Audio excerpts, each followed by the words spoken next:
Welcome to Suman TV. నేను మీ anchor Nag. ఈరోజు మనతో పాటు యోగా థెరపిస్ట్ లావణ్య గారు ఉన్నారండి. సో చాలామంది సప్లిమెంట్స్ అవి తీసుకుంటూ ఉంటారు. అంటే ఫుడ్ తీసుకుంటూ ఉంటారు. తీసుకునేటప్పుడు ఆరోగ్యమైనటువంటి ఆహారం మనం తీసుకుంటున్నామా లేదా? ఆ ఫుడ్ న్యూట్రిషియస్‌గా ఉందా లేదా? అందులో vitamins, minerals and other elements కూడా యాడ్ అయ్యి ఉన్నాయా లేదా అనేది కూడా తెలుసుకోవాల్సినటువంటి విషయం చాలా ఉంది.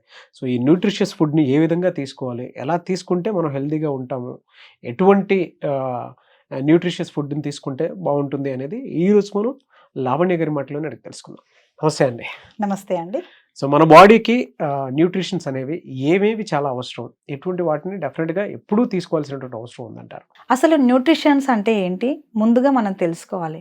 మనం ప్రతిరోజు తీసుకునే ఫుడ్‌లో ఉండే పోషక పదార్థాలు మన బాడీని అండ్ మైండ్‌ని కరెక్ట్‌గా, ప్రాపర్‌గా గ్రో అవ్వడానికి అండ్ డెవలప్ చేయడానికి ఇవి మనకు చాలా అవసరం. అండ్ మన బాడీకి ఎనర్జీనిచ్చి హెల్తీగా ఉంచడానికి ఇవి హెల్ప్ చేస్తూ ఉంటాయి. అండ్ మన బాడీలో ఎన్నో రకాల బయోకెమికల్ రియాక్షన్స్ జరుగుతూ ఉంటాయి. వాటిని రెగ్యులేట్ చేయడానికి కూడా న్యూట్రిషన్స్ ప్రధాన పాత్ర వహిస్తుంది. అండ్ మన బాడీ ప్రాపర్‌గా వర్క్ చేయడానికి ప్రతిరోజు బాడీ రీప్రొడ్యూస్ అవుతుంది. అయితే మనకి ఎన్ని రకాల హెల్త్ ప్రాబ్లమ్స్ వచ్చినా కూడా బాడీని రీప్రొడ్యూస్ చేయడానికి న్యూట్రిషన్స్ చాలా అవసరం. ప్రతిరోజు ప్రాపర్‌గా ఉండేలా చూసుకోవాలి. న్యూట్రిషన్స్ 2 రకాలు. Micronutrients and మాక్రోన్యూట్రియన్స్. మాక్రోన్యూట్రియన్స్ అంటే ఏంటి అంటే ఇవి ఎక్కువ క్వాంటిటీలో తీసుకునే ఫుడ్‌ని మనం మాక్రోన్యూట్రియన్స్ అంటామన్నమాట. అందులో ఏమేమి వస్తాయి? Proteins, carbs and fats. Proteins అంటే అవి మనకి ఏ విధంగా హెల్ప్ చేస్తాయంటే బాడీలో ప్రోటీన్స్ ముఖ్యంగా సెల్ ఫార్మేషన్‌కి హెల్ప్ అవుతుందన్నమాట. అండ్ కొత్త సెల్స్‌ని క్రియేట్ చేయడమే కాకుండా ఏవైతే పాడైపోతున్న సెల్స్‌ని కూడా మళ్ళీ రిపేర్ చేసే శక్తి ప్రోటీన్స్‌కి ఉంది. అండ్ మన బాడీ పిల్లల్లో గనక చూసినా కూడా, టీనేజర్స్‌లో చూసినా కూడా వాళ్ళు బాడీ గ్రో అండ్ డెవలప్ అవ్వడానికి ప్రోటీన్ ప్రధాన పాత్ర వహిస్తుంది. అండ్ మనము ఒక పర్సన్ వెయిట్ లాస్ కావాలన్నా, ఫ్యాట్ లాస్ కావాలన్నా, మజిల్ బిల్డ్ అవ్వాలన్నా కూడా ప్రోటీన్స్ అనేది వాళ్ళ డైట్లో ఉండి తీరాల్సిందే. కార్బోహైడ్రేట్స్ గురించి కనుక చూస్తే కార్బ్స్ అనేవి మన బాడీకి ఎనర్జీని ఇస్తాయి. ఒక పర్సన్ చిన్న ఫిజికల్ యాక్టివిటీ నుంచి తీసుకొని ఒక హై ఇంటెన్సిటీ వర్కౌట్, ఒక రన్నింగ్ అండ్ ఏదన్నా హెవీ ఇంటెన్సిటీ ఏది తీసుకోండి వర్కౌట్, అక్కడ ఎనర్జీ కావాలి అని అంటే కార్బోహైడ్రేట్స్ ఇంటేక్ అనేది ప్రాపర్‌గా ఉండాల్సిందే. And not only physical activity, మన మెంటల్ ఎబిలిటీకి కూడా కార్బోహైడ్రేట్స్ చాలా ఇంపార్టెంట్. Next fats. ఫ్యాట్స్‌లో గనక చూసినట్లయితే ఫ్యాట్స్ మనకు కార్బోహైడ్రేట్స్ ఎలా అయితే ఎనర్జీని ఇస్తాయో ఫ్యాట్స్ వల్ల కూడా మనకు ఎనర్జీయే ప్రొడ్యూస్ అవుతుంది. But this is storage form of energy. Fat అనేది మనకి బాడీ స్టోర్ చేసుకొని బాడీ రిక్వైర్మెంట్ ఉన్నప్పుడు యూటిలైజ్ చేసుకుంటుందన్నమాట. బట్ మనం ఈ ఫ్యాట్స్ అనేవి ఎక్కువ క్వాంటిటీలో తీసుకోవాల్సిన అవసరం లేదు. ప్రతిరోజు ఒక బ్యాలెన్స్డ్గా ఉంటే మాత్రం తీసుకుంటే సరిపోతుంది. అదేవిధంగా మైక్రోన్యూట్రియన్స్ గురించి కనుక మనం తెలుసుకున్నట్లయితే ఇవి తక్కువ క్వాంటిటీలో తీసుకునే ఫుడ్స్ని మనం మైక్రోన్యూట్రియన్స్ అంటారు.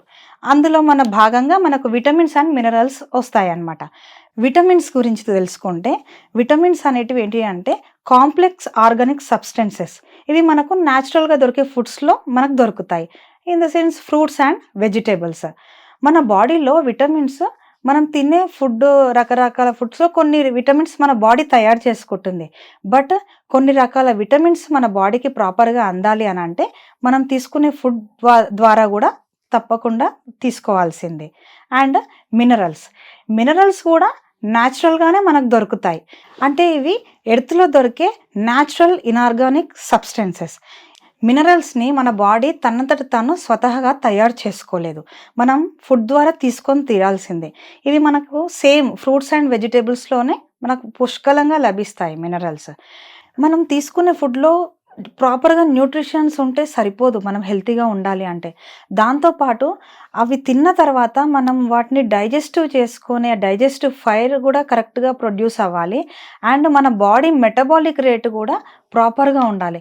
చాలామంది మెటబాలిక్ రేటు ప్రాపర్గా ఉండకపోవడం వల్ల మనం తిన్న ఫుడ్లో ఉన్న విటమిన్స్ మినరల్స్ని అబ్జర్వ్ చేసుకునే క్యాపబిలిటీ కూడా లేకుండా అయిపోయింది. అలాంటి కేసెస్ని నా కెరియర్లో ఎంతమందిలో నేను అది గమనిస్తున్నాను. ఎలా అంటే complete iron deficiency, complete downfall అయిపోవడం వల్ల అవి హై రేట్స్ ఉంటాయి. ఐరన్ ఇంజెక్షన్స్ కానీ మెగ్నీషియం కానీ పడిపోవడం వల్ల అవి వాళ్ళకు ఇంజెక్షన్స్ ద్వారా తీసుకున్నా కూడా బాడీ అబ్జర్వ్ చేసుకునే స్థితిలో లేదనమాట. ఓకే. అందుకోసం మన బాడీ మెటబాలిక్ రేట్ని ఇంప్రూవ్ చేసుకోవడం కూడా చాలా ఇంపార్టెంట్. విటమిన్స్లో కనుక చూసినట్లయితే వాటర్ సాల్యుబుల్ ఉంటాయి అండ్ ఫ్యాట్ సాల్యుబుల్ ఉంటాయి. ఫ్యాట్ సాల్యుబుల్లో కనుక చూసినట్లయితే ADEK ఇవి చాలా అవసరం. ఇవి మనకు ఆయిల్స్లో బాగా దొరుకుతుంది, ముఖ్యంగా ఈ విటమిన్. ఇది చాలా అవసరం బాడీకి. మనం హెల్తీగా కనిపించాలి అంటే ఈ విటమిన్ అనేది చాలా ఇంపార్టెంట్. ఇది మనకు ఆయిల్స్లో బాగా లభిస్తుంది. అది మన ఏ ఆయిల్ వాడితే అంటే అలాంటప్పుడు ఏ ఆయిల్ చూస్ చేసుకొని వెళ్ళాలంటారు? మార్కెట్లో చాలా బ్రాండ్స్ ఉన్నాయండి, but I suggest freedom rice bran oil. Okay. ఎందుకంటే వైటమిన్ E ఎక్కువ దొరుకుతుందనా? ఎస్ అండి. ఇంకా ఎలాంటి బెనిఫిట్స్ ఉంటాయి? చాలా బెనిఫిట్స్ ఉన్నాయండి. అందులో విటమిన్స్ కూడా బాడీకి కరెక్ట్గా ప్రాపర్గా అందుతాయి. అండ్ అందులో 2 కాంపోనెంట్స్ ఉంటాయి, HDL అండ్ LDL అని. ఈ 2 కాంపోనెంట్స్ కూడా బాడీకి చాలా అవసరం. ఎంత కావాలో అంతే ఉంటుంది. ఓకే. కొలెస్ట్రాల్ని బ్యాలెన్స్ చేస్తుంది బాడీలో. And okay. ఎందుకంటే కొలెస్ట్రాల్ అంటే కూడా మనకు గుడ్ కొలెస్ట్రాల్ అవసరం, బ్యాడ్ కొలెస్ట్రాల్ అవసరం. ఈ రెండుటిని కూడా ప్రాపర్గా బ్యాలెన్స్ చేస్తుంది. దానికోసం this is very good for health. Okay. So vitamin E rich ఉండేటువంటి ఆయిల్ ఏదైనా ఉంది అని అంటే మార్కెట్లో దొరికేటువంటి Freedom rice bran oil. Yes so అండి. దాన్ని కనుక ప్రాపర్గా యూస్ చేసుకొని ఉంటే సరిపోతుంది. అండ్ అదర్ కాంపోనెంట్స్ ఏమైనా ఉన్నాయంటే అంటే ఇంకా ఉపయోగపడేటువంటిది? ఇందులో యాంటీ ఆక్సిడెంట్స్ బాగా ఉంటాయి. ఇవి మనకు మెయిన్లీ క్యాన్సర్ వల్ల ఇప్పుడు చాలామంది ప్రాబ్లం ఫేస్ చేస్తున్నారు. ఆ కణాలు ఎందుకు బాడీ క్యాన్సర్ అనేది ఎందుకు వస్తుంది? సెల్స్ అనేది మన బాడీలో ఫైట్ చేసే గుణం తగ్గిపోవడం వల్ల, యాంటీ ఆక్సిడెంట్స్ తక్కువగా ఉండడం వల్ల మనకు అది తొందరగా అటాక్ అవుతుంది.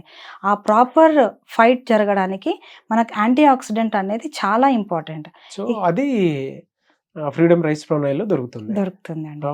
వెరీ గుడ్ అండి. సో మన బాడీకి న్యూట్రిషన్స్ అనేవి చాలా అవసరం. అందులో మీరు ఇందాక చెప్పినట్లు అంటే ఓవరాల్గా మనం మాట్లాడుకోవాలి అని అంటే మీరు కార్బోహైడ్రేట్స్, ప్రోటీన్, ఫ్యాట్ అవసరం. ఆ ఫ్యాట్లో కూడా మళ్ళీ మీరు ఇందాక చెప్పినట్లు water soluble vitamins and fat soluble వైటమిన్స్లో వైటమిన్ E ఉంటుందని చెప్పేసి అన్నారు. అవునండి. అండ్ మార్కెట్లో దొరికేటువంటి ఆయిల్స్లో కూడా ఫ్రీడమ్ రైస్ బ్రౌన్ అయితే చాలా బాగుంటుందని చెప్పి సజెస్ట్ చేస్తూ ఉన్నారు. అందులో వెరీ గుడ్ కాంపోనెంట్స్ ఉంటాయి కాబట్టి. ఎస్ అండి.